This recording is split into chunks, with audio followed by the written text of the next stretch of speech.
Class size can vary greatly in the US. It's not unheard of to have more than 30 pupils per teacher. That's a lot of students. It can be hard to keep track of all those relationships and their various interests. Ultimately, you may unintentionally overlook a few of your students. It's understandable, but you have to make a conscious effort to connect with everyone in your classroom. So here's a little trick to help you clear up those blind spots.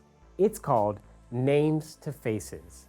Once the day is over, you'll want to print out a copy of the names on your class roster. Close your eyes and see if you can picture each student on the list and where they sit in your classroom. Then, one by one, try to think of anything you know about them personally, like a hobby or interest. Once you've thought of something, write it down beside their name. If you cannot think of a fact about a student, that's okay for now. Just move on to the next one. After you've completed going through each name on your list, then it's time for a self-assessment.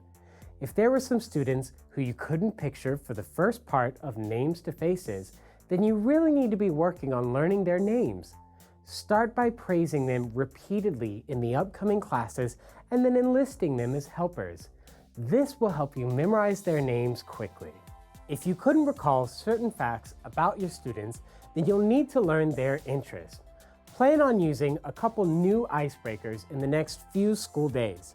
Then, with your list as a guide, make sure to target icebreaker questions to those pupils and write down whatever information you find out. Set a goal to speak to those students about this new information before class begins. This quick conversation will let the students know that you are interested in them as an individual. Learning about your students can be a process, but if you make a focused effort with the help of Names to Faces, you'll be building those important connections in no time.